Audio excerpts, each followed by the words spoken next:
भंडारा जिल्ह्यात झालेल्या अवकाळी पावसानं फळबागांवर बुरशीजन्य रोगांचा प्रादुर्भाव वाढलेला आहे। तोडणीसाठी आलेले फळबाग उद्ध्वस्त झाल्यानं या भागातील शेतकरी हवालदिल झाले आहेत। साकोली तालुक्यातील लवारी येथील अनिल किरणापूर या युवा शेतकऱ्यांना आपल्या शेतात पेरूची बाग लावली। त्यांनी हा प्रयोग धान पिकाला एक पर्याय म्हणून केला होता। बागेचं उत्तम नियोजन केल्यामुळे यावर्षी प्रथमच चांगले पेरूही लागले होते। मात्र मागील आठवड्यात झालेल्या अवकाळी पावसामुळे ते रोगग्रस्त होऊन खराब होत आहे। त्यामुळे आता या युवा शेतकऱ्याचं मोठं नुकसान झालंय। बुरशीजन्य रोगांनी पेरू सडत असून त्यांची बाजारात विक्री करणंही आता अवघड झालंय।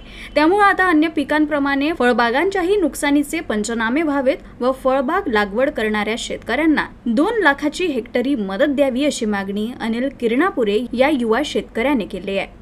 आमच्या शेतशिवारामध्ये मोठ्या प्रमाणात पेरू बाग आहे, फुलशेती आहे, भाजीपाला शेती आहे, अशा अनेक शेतीचे आमच्या पाण्यामुळे खूप नुकसान झालेले आहे। तरी शासन प्रशासनाने त्वरित पंचनामे करून धान शेतीला हेक्टरी 1 लाख रुपये, तर फळबागा भाजीपाला शेतीला हेक्टरी 2 लाख रुपये अशी आर्थिक मदत त्वरित करावी।